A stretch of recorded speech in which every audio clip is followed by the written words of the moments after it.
The Director of the Public Prosecutions has ordered an investigation into the collapse of Britain's biggest ever police corruption trial. 8 officers had been accused of fabricating evidence that led to the wrongful conviction of 3 innocent men over the murder of a prostitute more than 20 years ago.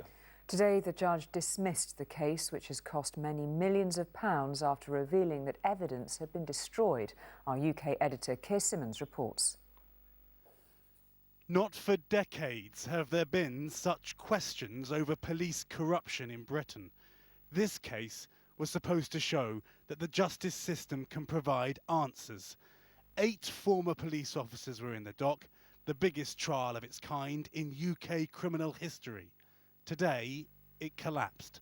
The officers have been accused of bullying witnesses, securing the wrongful conviction of 3 men.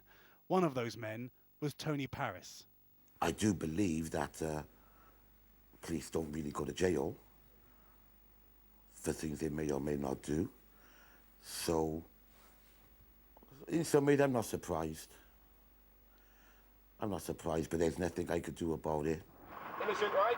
He and 2 others, Youssef Abdullahi and Stephen Miller, were jailed for the murder of Cardiff prostitute Lynette White. In fact, they were innocent. After their release, the real killer, Geoffrey Gaffour, was convicted. Now the police officers at the centre of the case have also been cleared after a serious error. It's been absolutely dreadful for 6 years. You know, everywhere we go, people are pointing at you, people are speaking about you. I live in a close community in Llandudno North in Cardiff. Everybody knows me, everybody knows about the case. You can't go to the shop, people are talking about it, and I'm just relieved now it's all over. The Director of Public Prosecutions is extremely concerned, and he has reason to be. The error in this case involved the destruction of some documents. It wasn't deliberate, the court heard, but that is hardly reassuring. Earlier this year, the Daniel Morgan murder trial allegedly involved police corruption, and it also collapsed. Today, the victim's brother said these failures seem to have become part of our DNA. And at Scotland Yard, as well as other parts of the country, there are a number of current and high-profile investigations into police officers. The public will want to know that should such cases come to court, those involved will be given a proper trial.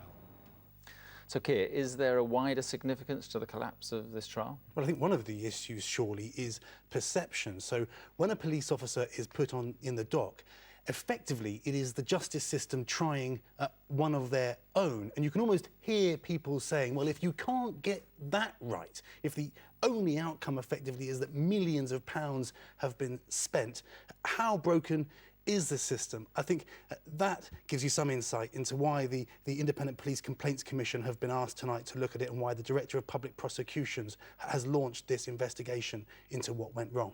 All right, KEIR, thank you very much indeed.